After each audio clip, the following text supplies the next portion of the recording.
अस्सलाम वालेकुम, good morning and वालेकुम अस्सलाम to all of you. Good morning, कैसे हैं आप सब बेटा? आवाज़ आ रही है मेरी? जो स्टूडेंट्स ऑनलाइन हैं प्लीज़ मुझे बताइएगा बेटा, कैन यू हियर मी? आवाज़ आ रही है मेरी आपको?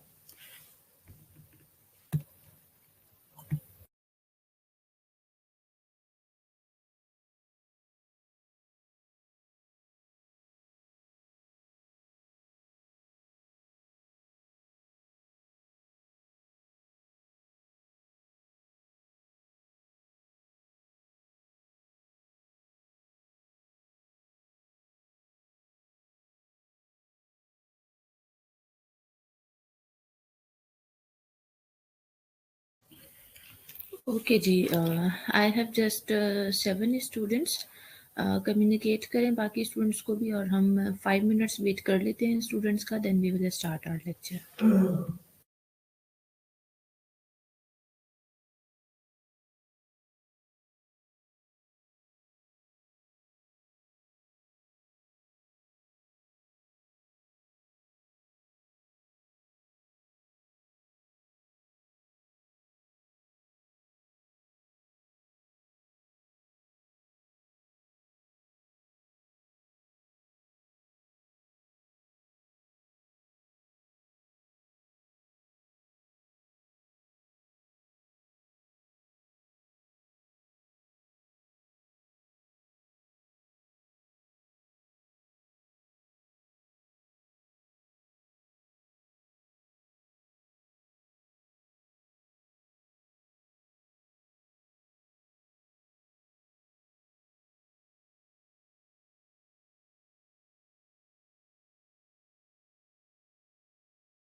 Good morning. मैं ठीक हूँ सारा। आप कैसी हैं और बाकी सब स्टूडेंट्स कैसे हैं? ओके जी, 15 स्टूडेंट्स हो गए हैं। लेक्चर मैं अपलोड कर लेती हूँ। मीनवाइल जो भी 2-4 स्टूडेंट फर्दर हमें ज्वाइन कर लेते हैं, then we will start our lecture. कल ओटाइटिस मीडिया हमने पढ़ा था और मैस्टोइडाइटिस आई थिंक स्टार्ट करना था। ओके, से हम अपलोड कर लेते हैं।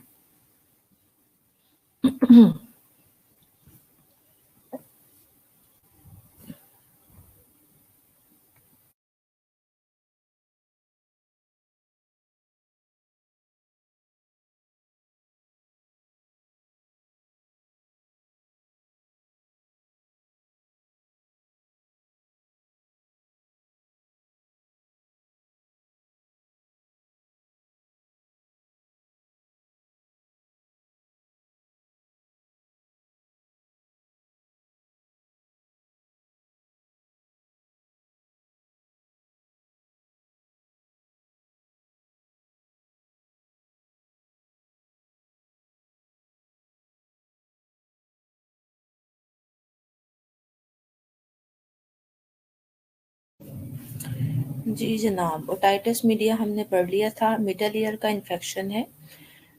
मैस्टॉइड बोन, आप आई डोंट नो आपने नेट में रिव्यू की है या नहीं। मैंने आपसे कहा था ईयर के नेट में सबने थोड़ी सी रिव्यू करके आनी है। ये जो कान के पीछे हमारा जो ऑरिकल है, एक्सटर्नल ईयर है, इसके पीछे आपको पता है जो बोन होती है, थोड़ी सी उभरी हुई जो बोन होती है, that is basically called mastoid bone. और उसका डायरेक्टली जो है वो लिंक होता है with the brain skull bones के साथ। सो वही जो है मेस्टॉइड एयर सेल्स होते हैं बेसिकली, ठीक है। और उसी जगह पे जो इन्फ्लेमेशन होती है उसे हम मैस्टोइडाइटिस कहते हैं। अभी हम इसे डिटेल में पढ़ लेते हैं। Okay, mastoiditis, an infection of the mastoid characterized by diffuse osteitis followed by a refraction and breakdown of the bony septa. ये जो मेस्ट्रॉइड और जो हम बोन है और जो हमारी ब्रेन की जो बोन है, टेम्पोरल बोन है, उसके दरमियान में एक बोनी सेप्टा ही मौजूद होता है। बेसिकली जब ये इन्फेक्शन होता है, मेस्ट्रॉइडाइटिस होता है, तो ये बेसिकली ओस्टाइटिस है, डिफ्यूज ओस्टाइटिस है, ठीक है। इसी तरह से इन्फेक्शन होगा बोन का। इसमें फिर रिफ्रैक्शन हो जाती है अपनी जगह से। वो जो बीच में बेसिकली इनके बोन सेप्टा मौजूद होता है, पहले उस पर खिंचाव पड़ता है और वो सेपरेट होने की कोशिश करता है, जिसे हम रिफ्रैक्शन कहते हैं। और उसके बाद इवन वो बोनी सेप्टा ब्रेक डाउन भी हो सकता है। प्रीडिस्पोजिशन टू न्यूमेटिक मेस्टोइड, वो जो आपको कल भी समझाए थे कि ये जो मेस्टोइड बोन है, इसके ऊपर न्यूमेटिक का वर्ड इसलिए यूज हुआ है कि वहां पे जो है एयर सेल्स मौजूद होते हैं। ये अल्लाह ताला ने जिस तरह से हमारी बॉडी में जितने भी डेलिकेटेड ऑर्गन है उनकी एक सेफ्टी के लिए, जितने भी डेलिकेटेड ऑर्गन है और इम्पॉर्टेंट ऑर्गन है उनकी सेफ्टी के लिए अल्लाह ताला ने हमारी बॉडी में ऑर्गन्स बनाए। उसी तरह से ये जो मेस्टॉइड बोन है, जाहिर है इसका डायरेक्टली लिंक देखिए एयर के साथ भी है, दरमियान में मौजूद है, ब्रेन के साथ भी है। तो इसके साथ एयर सेल्स मौजूद होते हैं जिनका काम ये होता है कि कोई भी इन्फेक्शन, स्पेशली ट्रॉमा वगैरह हो, तो ये एयर सेल्स जो है ये डैमेज हो जाएं, लेकिन जो ब्रेन है वो सेफ रहे। इसी तरह से एयर के जो डेलिकेटेड ऑर्गन है वो सेफ रहे। सो बहुत ज़्यादा इसीलिए ये जो मिडल ईयर का इन्फेक्शन होगा, जाहिर है उसके लिए फिर ये बहुत ज़्यादा प्रोन हो जाते हैं। सबसे पहले तो आपके ये न्यूमेटिक मेस्टॉइड सेल्स, और उसके बाद फिर ये इन्फेक्शन अगर ट्रीट ना हो तो मेस्टॉइडाइटिस, और फिर ये ब्रेन तक भी जाकर कॉम्प्लिकेशंस कॉज कर सकता है। प्रेडिलेक्शन टू द किड्स है, यानी जो छोटे बच्चे होते हैं उनमें काफ़ी ज़्यादा चांसेस हैं मेस्टोइडाइटिस होने के। और इसके अलावा इसका मतलब बहरहाल रीज़न इसका क्या है, आपको मैंने कल भी पढ़ाया था, बताया था कि जो बहुत छोटे बच्चे हैं उनका जो एयर कैनाल होती है वो काफ़ी छोटी होती है, जिसकी वजह से चांसेस होते हैं कि कोई भी जो माइक्रो ऑर्गेनिज्म होगा, इन्फेक्शन होगा, वो बड़ा इजीली जो है एक तो एयर को भी इन्फेक्टेड कर देता है, मिडल एयर को, और फिर वहां से वो बड़े आराम से जो है मूव करके टूवर्ड्स द ब्रेन भी जा सकता है। ठीक है जी। अच्छा, मैं आपको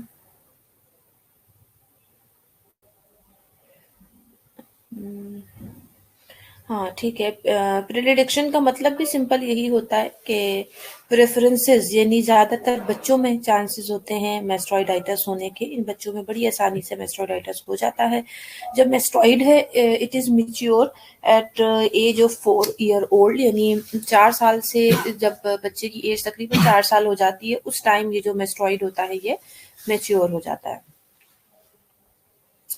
अब टाइप्स ऑफ मेस्टोइडाइटिस है, एक्यूट कोलिसेंट मेस्टोइडाइटिस है एंड क्रोनिक मेस्टोइडाइटिस है।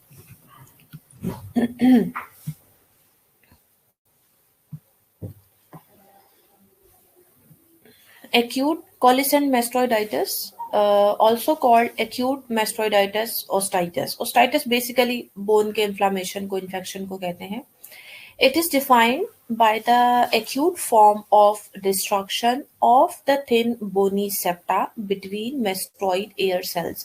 जो मैंने आपको बताया, mastoid bone के पास जो mastoid air cells होते हैं, उनके दरमियान जो bony septa मौजूद है, बहुत बारीक thin सा septa होता है, उसकी डिस्ट्रक्शन होना शुरू हो जाती है। It may be followed by formation of abscess cavity. जाहिर है छोटे छोटे सेल्स हैं, उनके दरमियान बोनी सेप्टा मौजूद है। सेप्टा क्या होता है? जो किसी भी चीज को सेपरेट करता है, तो वो बोनी सेप्टा मौजूद होता है, जिसकी वजह से वो जो एयर सेल्स है वो सेल्स की फॉर्म में, छोटे छोटे सेल्स की फॉर्म में वहां मौजूद रहते हैं। जब उनके दरमियान का वो सेप्टा ही डिस्ट्रक्ट हो जाएगा, खत्म हो जाएगा, तो अल्टीमेटली वो तमाम सेल जो है वो एक कैविटी की शक्ल इख्तियार कर लेंगे। और ऑब्वियसली ये कोई नॉर्मल सिचुएशन तो नहीं है, इन्फेक्शन हुआ है, इन्फेक्शन की वजह से ये सेप्टा डिस्ट्रॉय हो रहा है।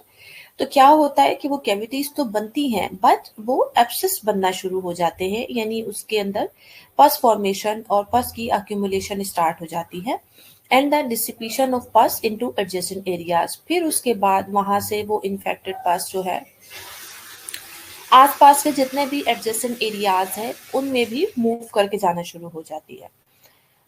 इसके बाद आ जाते हैं chronic mastoiditis. Chronic mastoiditis, it is an ongoing infection in your middle ear and mastoid. It can cause constant drainage from your ear. अब वो जो एक्यूट मेस्टोइडाइटिस है, उसकी हमने सारी डिस्क्रिप्शन पढ़ ली, हमने पढ़ लिया बेसिकली होता क्या है, क्यों होता है। जो क्रोनिक मेस्टोइडाइटिस है बेटा, क्रोनिक मेस्टोइडाइटिस जो है वो एक फिर ऑनगोइंग इन्फेक्शन होता है आपके मिडल ईयर का। मींस आपका जो सिचुएशन है, जैसे एक्यूट मेस्टोइडाइटिस है, अगर वो ज़्यादा लंबे अरसे के लिए परसिस्ट करेगी, यानी वो मिडल ईयर का इन्फेक्शन और मेस्टोइड का जो इन्फेक्शन है वो एक ऑनगोइंग इन्फेक्शन बन जाएगा, तो that situation is called chronic mastoiditis. और इसकी वजह से जो है कांस्टेंट ड्रेनेज भी हो सकती है एयर से।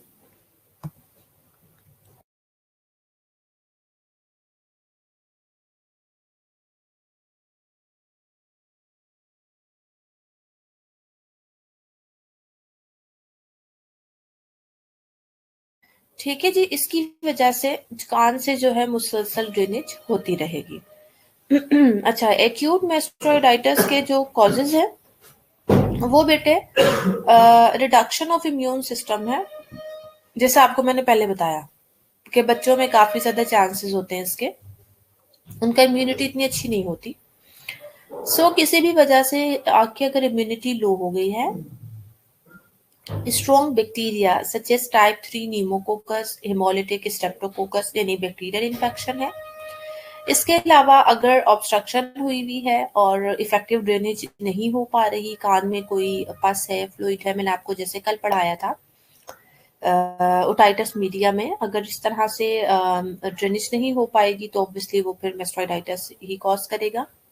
और इनकम्प्लीट ट्रीटमेंट, अगर आपने ओस्टाइटिस मीडिया को कम्प्लीटली ट्रीट नहीं करवाया तो भी मेस्टोइडाइटिस हो सकता है। सिम्टम क्या होंगे? सिम्टम्स में follow acute otitis media with or without a symptom-free interval of a few days to several weeks or more। वही ओटल्जिया है, oral discharge है, conductive hearing loss है, fever है, swelling of the ear lobe।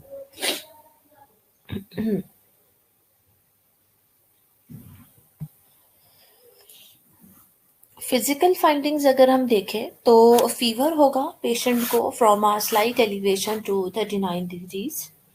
Otorrhoea may be absent, pulsatile may be observe, यानी उसके पीछे अगर आप हाथ लगाएं तो एक पल्स सी यानी आपको कोई चीज वाइब्रेट करती हुई महसूस हो सकती है। टिम्पैनिक परफोरेशन इज प्रेजेंट, जो टिम्पैनिक मेम्ब्रेन है वो माइट बी परफोरेटेड हुई भी हो, but it may be obscured by intense oedema. दोनों सिचुएशंस हो सकती हैं, या तो वो परफोरेटेड हो सकती है या फिर वो बड़ी इंटेंस हुई हुई होगी, बड़ी हार्ड हुई हुई होगी और एडिमा हुआ हुआ होगा। Swelling of the superior tympanic membrane,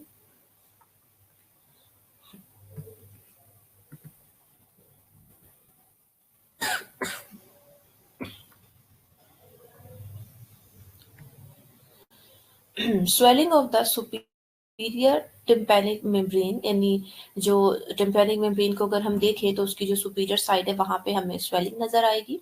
and posterior superior wall EAC यानी एक्सटर्नल ऑडिटरी कैनाल, ये जो कान की बाहर आपको पता है एक्सटर्नल ऑडिटरी कैनाल आ रही होती है, उसकी भी स्वेलिंग हो सकती है बेसिकली पोस्टीरियर और सुपीरियर वॉल पे।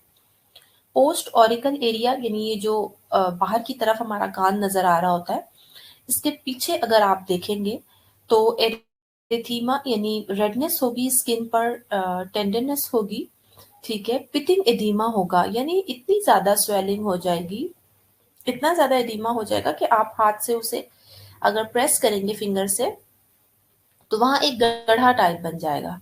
That is called pitting oedema.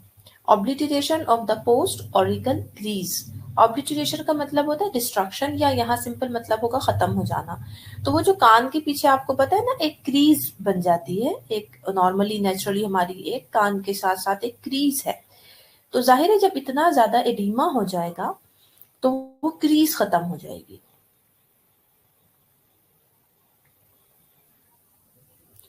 Diagnostic evaluation क्या है, क्या क्या हमें जो है डायग्नोस्टिक टेस्ट करवाने पड़ते हैं।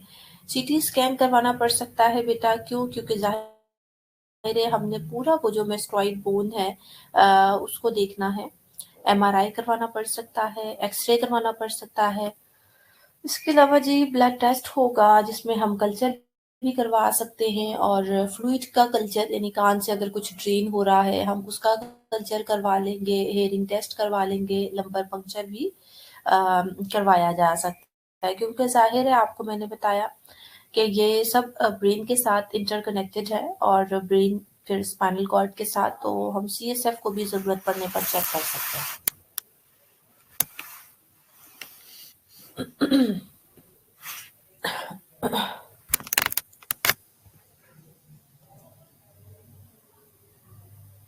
मैनेजमेंट क्या है? Treatment for mastoiditis is with antibiotics. If antibiotic alone do not cure the infection, surgery may be needed to drain the middle layer and to remove the part of the infected mastoid bone. वही treatment है कि antibiotic देनी है, और अगर हमारा patient ज़्यादा infection है वो एंटीबायोटिक से क्योर ना हो तो फिर सर्जरी करने की ज़रूरत पड़ सकती है।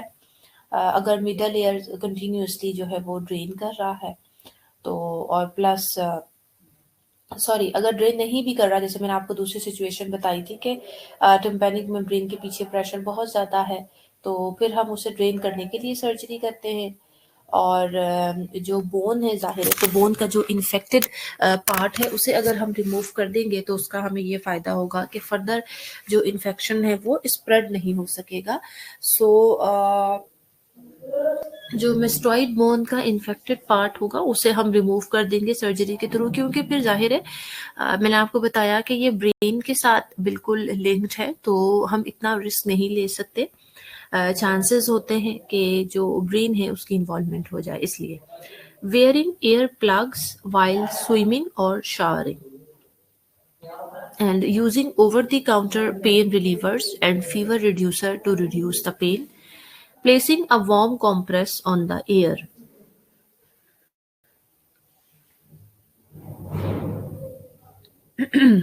जी मेस्ट्रोइडाइटिस और ओटाइटिस मीडिया हमने कंप्लीट कर लिया। इसमें किसी भी स्टूडेंट का कोई क्वेश्चन है तो आप मुझसे पूछ लीजिए बेटा।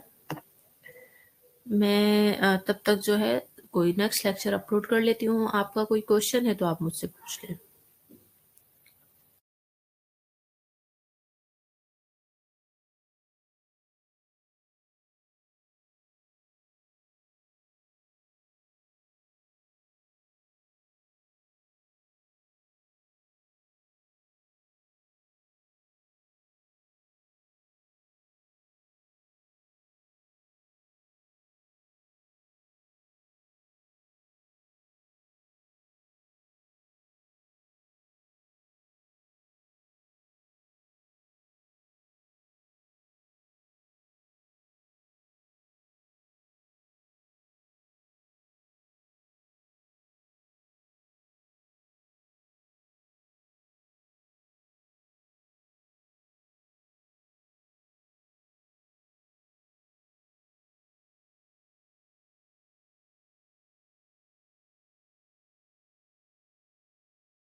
अच्छा जी, पहले तो ये बताइए तमाम स्टूडेंट्स के मैंने कल कोई टास्क दिया था आप लोगों को पढ़ने के लिए।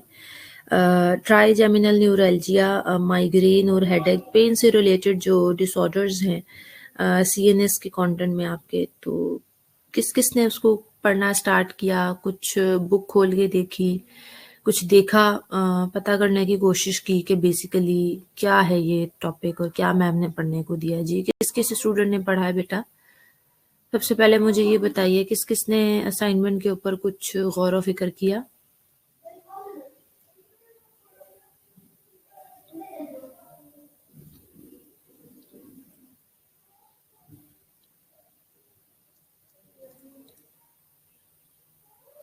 जी स्टूडेंट्स, मैं कुछ पूछ रही हूँ। I need answer.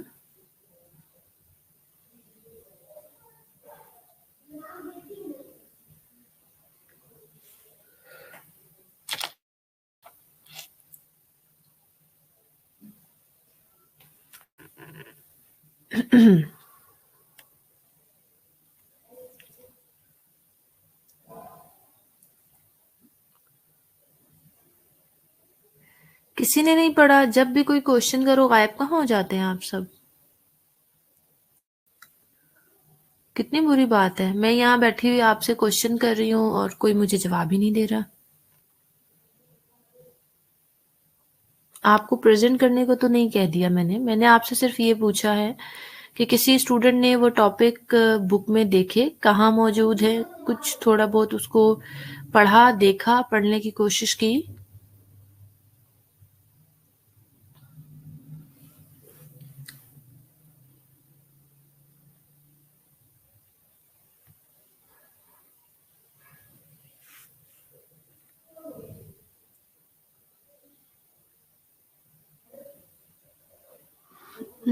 सारा ने जवाब दिया है मैम, मैंने बस टॉपिक देखा, एक बुक में से ढूंढना था बस, न्यूरल्जिया वाला।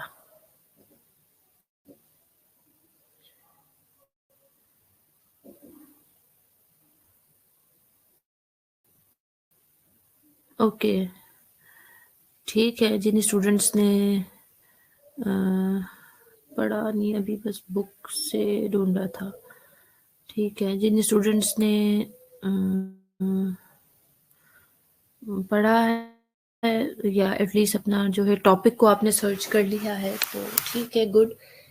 कल नहीं, इंशाल्लाह परसों में, हाँ परसों तो आप लोगों को रेडी होके आना है, वो टॉपिक सबने पढ़ के आना है, ठीक है। परसों थर्सडे को, थर्सडे को शायद हमारा एक लेक्चर है, आई थिंक, शायद ऐसे ही है। तो ये है कि थर्सडे को हम शायद ना ही पढ़ें आगे, हम ज़रा देखेंगे कि आप क्या पढ़ के आए हैं, कौन क्या पढ़ के आया है, ठीक है, ये देखेंगे हम थर्सडे को इंशाल्लाह। टॉपिक मिल गया, इसका मतलब है जो स्टूडेंट्स पढ़ने में इंटरेस्टेड है, जो पढ़ रहे हैं, उन्हें टॉपिक मिल गया है बुक में से आसानी से। ओके, अभी नेक्स्ट हम टॉपिक पढ़ने लगे हैं डेविएटेड नेजल सेप्टम। ये आपने काफ़ी सुन रखा होगा, डीएनएस कॉमन सी चीज़ है। इसमें हम थोड़ा सा एनाटॉमी फिजियोलॉजी नोज की देख लेंगे, नर्व इनर्वेशन नोज की, यानी जिस जगह पे जो नर्व्स हैं वो नोज को सप्लाई करती हैं। साइनसेस, सेप्टम क्या होता है, और उसके लिए हमें अगर डीएनएस है तो उसके लिए सेप्टोप्लास्टी करनी पड़ती है। सो बहुत शॉर्टली ही हमने ज़ाहिर एनेटमी को यहाँ पे रिव्यू लेना है, डिटेल तो नहीं पढ़नी। सो नोज आपको पता है, एक्सटर्नल नोज होती है, एक इंटरनल आपका पूरा उसको पता है नेजल कैविटी होती है, और इसके अलावा पेरा नेजल साइनसेस हैं, जो मैं आपको ऑलरेडी अपर रेस्पिरेटरी ट्रैक के कुछ इन्फेक्शंस में पढ़ा चुकी हूँ। जो एक्सटर्नल नोज है, it is a triangular shaped projection in the centre of the face. It consists of cartilaginous framework which is covered by muscles and skin. हम सबको पता है, इसमें ओस्टियो इसलिए कहा कि ऊपर की तरफ आप देखें, इसकी जो एक्सटर्नली हम नोज को देखते हैं तो ऊपर की तरफ सख्त बोन होती है, और उसके बाद दरमियान में आपको मालूम है कि वो कार्टिलेज का बना हुआ एक बीच में सेप्टम मौजूद है, जो राइट और लेफ्ट नोस्ट्रिल को जो है वो सेपरेट करता है। So okay, root of the nose, जहाँ से नोज जाहिर है हमारी इनिशिएट हो रही है, स्टार्ट हो रही है।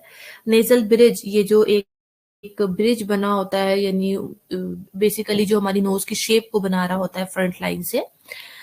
और जो इम्पोर्टेंट है ये एलानेजी है, यानी ये जो नोस्ट्रिल के ऊपर ये बिल्कुल एक कहना चाहिए कि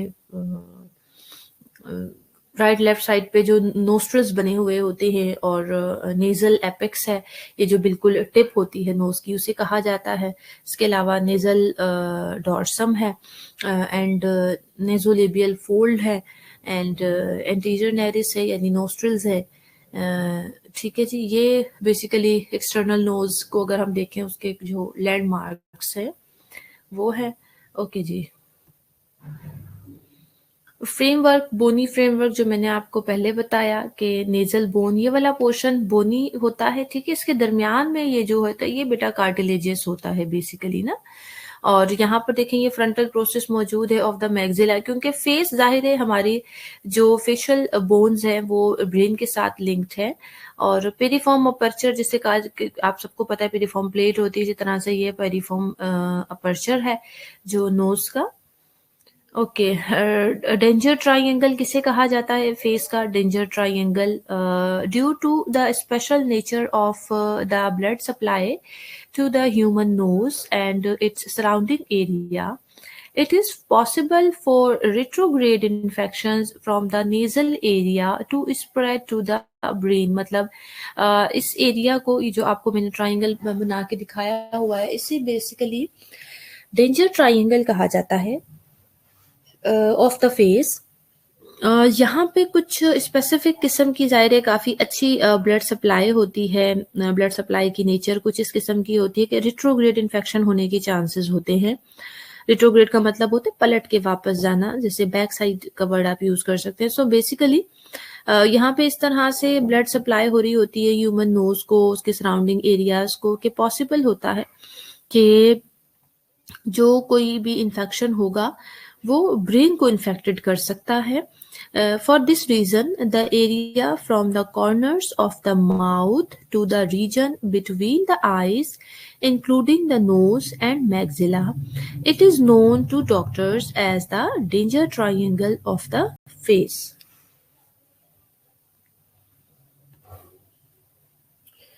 nerve innervation of the nose, जो ऑल्फैक्टरी नर्व है जो कि क्रेनियल नर्व 1 है, वो नोज को सप्लाई करती है, और ट्राइजेमिनल नर्व, क्रेनियल नर्व 5 जो इम्पोर्टेंट नर्व्स हैं। बाकी आपको पता है सिंपैथेटिक और पैरासिम्पैथेटिक दोनों किस्म की एक्टिविटीज नोज में परफॉर्म हो रही होती हैं। क्यों? क्योंकि देखिए स्नीजिंग आना हमारी बॉडी का एक जो है काफ़ी हद तक सिंपैथेटिक जो है एक्टिविटी है, ऑटोनॉमिक एक्टिविटी है इनफैक्ट, क्योंकि इसमें ये है कि हम कोई भी अगर पार्टिकल, कोई फॉरेन पार्टिकल हमारे एयरवे में जाने की कोशिश करता है तो हमें स्नीजिंग आ जाती है। हम जो है मतलब खुद से भी जैसे आपको पता है कि ऑटोनॉमिक में पैरासिम्पैथेटिक को सिंपैथेटिक सिस्टम में बेसिकली फाइट और फ्लाइट के रिस्पॉन्सेज हैं। जैसे सिंपैथेटिक में फाइट और फ्लाइट के रिस्पॉन्सेज होते हैं कि अगर कोई भी फॉरेन पार्टिकल हमारी बॉडी में जा रहा है, हमें इन्फेक्टेड कर सकता है, हमारे लिए नुकसानदेह हो सकता है, तो ऑब्वियसली वहाँ पे जो है सिंपैथेटिक नर्वस सिस्टम एक्टिवेट होता है, और जो रेस्टिंग सिचुएशन होती है उसमें आपका पैरासिम्पैथेटिक सिस्टम जो है वो एक्टिवेट होता है। इसके बाद बेटे ये साइनसिस के बारे में हम डिटेल में अपर रेस्पिरेटरी ट्रैक इन्फेक्शन जो मैंने आपको पढ़ाया है उसमें हमने पढ़ लिया था। साइनसिस बेसिकली क्या होती हैं? एयर फिल्ड बोनी कैविटीज होती हैं which are located in the face and skull adjacent to the nose. तो ये जो पैरानेजल साइनसेस होते हैं, मैक्सिलरी साइनसेस हैं, इथामोइड हैं, ठीक है बेटा, और फ्रंटल साइनसेस हैं आपके, और स्फीनोइड साइनसेस हैं, ये पैरानेजल साइनसेस हैं। Maxillary sinus. The maxillary sinus is the largest one. It is present in the maxilla bone, one either side of the nose and below the eyes. ये nose के right, left और eyes से नीचे वाला जो portion होता है वहाँ ये maxilla bone में maxillary sinuses मौजूद होते हैं. The sinus drains into the nasal cavity through its ostium that is situated in the middle meatus. फिर एथामॉइड साइनसिस की बात आ जाती है। The sinuses comprises a group of air cells which form one of the most complex structure in the body, hence the sinus is rightly named the ethmoid labyrinth. इसको हम एथामॉइड labyrinth भी कहते हैं या एथामॉइड साइनस भी कहते हैं। उसके बाद फ्रंटल साइनसेस जो फ्रंटल बोन में मौजूद होते हैं, ठीक है, हमारी ये जो फ्रंट की बोन होती है स्कल की, इसमें the frontal sinuses are situated beneath the bone of the forehead and just in front of the bone overlying the brain and drains through the frontal recess to the middle meatus. फिर बेटा sphenoid sinus है। Sphenoid sinuses are deep within the skull behind the ethmoid sinuses. The sinuses opens in the upper part of the anterior wall and drain into the sphenoid recess. ये sinuses जो है ये बड़ी detail में जो है आप respiratory tract infection मैंने आपको पढ़ाया, वहाँ पे मैंने आपके साथ जो एनाटमी थी वो इनकी डिस्कस की थी, लोकेशन डिस्कस की थी। तो अगर आप मजीद इसको थोड़ा सा देखना चाहें तो आप उसको दोबारा वहाँ पे पढ़ सकते हैं। सेप्टम डेविएशन, नाम से समझ आ रहा है कि ये जो दरमियान में नोज के सेप्टम होता है, पिक्चर में भी दिख रहा है आपको, ये डेविएटेड हुआ होता है, यानी अपनी जो इसकी ओरिजिनल पोजीशन है वो तो बेटा स्ट्रेट यानी दरमियान में मौजूद होना है, तो उससे वो थोड़ा सा राइट या लेफ्ट हो चुका हुआ होता है। सो सेप्टम डेविएशन की वजह से होता क्या है? It may result in nasal obstruction, nasal bleeding, headache, anosmia, sinusitis, external deformity. यानी एक्सटर्नल डिफॉर्मिटी मतलब कि बज़ाहिर बाहर से भी थोड़ा सा जो है वो अच्छा नहीं लगता दिखने में, डिफॉर्मिटी हुई भी होती है, नजर नहीं आता सही से। अच्छा, समटाइम अच्छा एक और चीज आपको बता दूं, एनोस्मिया का मतलब होता है कि जो स्मेल है ना वो भी ठीक तरीके से वो नहीं, सेंस ऑफ स्मेल जो है उनकी वो भी डिस्टर्ब्ड होगी। ए का मतलब तो खैर एब्सेंट होता है। सो एनोस्मिया मीन्स कि वो स्मेल ब्लाइंडनेस भी इसको कहा जाता है कि वो स्मेल ही नहीं प्रॉपरली कर पाएगा। तो उसमें फिर ये है बेटा कि ये टेम्परेरी होती है यूजुअली, क्योंकि जाहिर है नर्व्स गुजर रही हैं, डेविएटेड होने की वजह से वो नर्व्स डैमेज हो सकती हैं, कंप्रेस हो सकती है, जरूरी नहीं है डैमेज हो। तो इस तरह की सिचुएशन हमारे पास जो है वो आती है। कॉज क्या है? ट्रॉमा हो सकता है या फिर मेल डेवलपमेंट है, यानी अपना बच्चे के पैदा होने के बाद वो प्रॉपरली सही से डेवलप ही नहीं हो सकी, या फिर कोई ट्रॉमा की वजह से भी सेप्टम डैमेज या डेविएटेड हो सकता है। सिम्टम जो पहले आपको बता दिए, नेजल ऑब्स्ट्रक्शन है, एक्सटर्नल डिफॉर्मिटी है, क्रस्टिंग या एपिस्टेक्सिस, यानी क्रस्टिंग का मतलब कि जख्म बन जाना नाक के अंदर, वो जो बहुत ड्राइनेस सी नहीं हो जाती उसकी वजह से जख्म बन जाते हैं वो, या एपिस्टेक्सिस भी हो सकता है। ट्रीटमेंट इसका कोई नहीं है, सेप्टोप्लास्टी करनी पड़ती है। सेप्टोप्लास्टी में सिंपल बेटे क्या करते हैं, जाहिर है कार्टिलेजिनियस ही होता है ये पोर्शन जो सेप्टम डेविएटेड हुआ होता है। तो अंदर की जो म्यूकोजल लाइनिंग है, पेरिकोडियम एरिया है, उसको सिंपल सबसे पहले कार्टिलेज से वो सारा एरिया सेपरेट कर दिया जाता है, और वो जो जरा सा डेविएटेड पोर्शन कार्टिलेज का होता है, मामूली सा ही होता है दिखने में, बेशक जैसे भी दिखे, उसे हम रिमूव कर देते हैं। लाइनिंग रिप्लेस्ड एंड स्प्लिंट, फिर उसको दोनों को जो एक स्प्लिंट राइट लेफ्ट साइड से स्प्लिंट यूज करके उस जो रिमेनिंग वाला पोर्शन होता है उसे अपनी जगह पर फिक्स कर दिया जाता है। उससे क्या होता है, सारे जब आप स्प्लिंट लगा देते हैं, आपको पता है अल्लाह ताला ने ये हमारी बॉडी में एबिलिटी रखी है कि वो बोन जो होते हैं वो दोबारा से ग्रो कर जाती हैं, और वो जब स्प्लिंट लगा होगा तो वो राइट या लेफ्ट अपनी जगह से हिल नहीं सकेंगी, अपनी ही जगह पर रहकर वो स्ट्रेट लाइन में जो है वो फिर ग्रो कर जाती हैं, और इसी तरीके से सेप्टोप्लास्टी की जाती है। सेप्टोप्लास्टी के अलावा कोई और ट्रीटमेंट होता नहीं है, इसका कॉम्प्लिकेशन हो सकती है सेप्टोप्लास्टी की। सेप्टल हीमाटोमा बन सकता है, कोई एब्सेस बन सकता है, सेप्टल परफोरेशन हो सकती है, यानी जो सेप्टम बना था उसके दरमियान में कोई सुराख रह सकता है, मतलब राइट लेफ्ट के दरमियान में। नेजल डिफॉर्मिटी हो सकती है। इसके अलावा साइनेशिया यानी एडहेजन, ये भी पॉसिबिलिटी है कि वो जो आपने सेप्टम बनाया वो हो सकता है नाक के किसी एक पोर्शन के साथ, राइट या लेफ्ट साइड के साथ एडहेयर कर जाए, उसके साथ एडहेजन बना दे, मगर ये बहुत कम चांसेस ऐसे होते हैं। After septoplasty, elevate your head when you are sleeping, don't blow your nose for several weeks, wear clothes that fasten in the front, यानी फ्रंट ओपन वाले कपड़े पहने ताकि वो आपकी नोज को तंग ना करे। Don't pull clothing such as shirts और sweaters over your head. Avoid strenuous activities such as aerobics and jogging for up to 5 weeks to avoid potentially causing a nosebleed. ये तमाम चीजें आपने अपने पेशेंट को समझानी है, बतानी है रिगार्डिंग स्पेशली आफ्टर सेप्टोप्लास्टी, कि उसको ये केयर करनी है।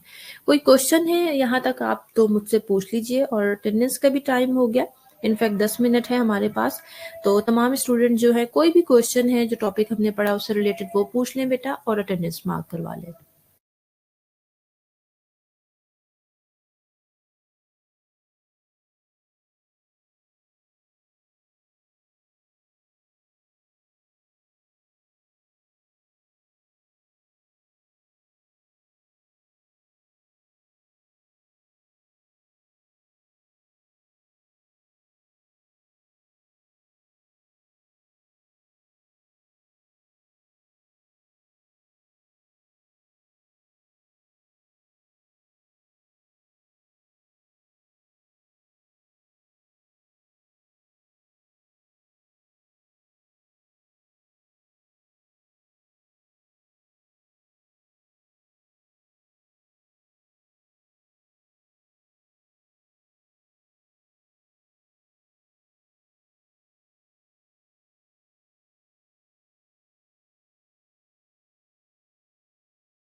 अटेंडेंस हो गई है।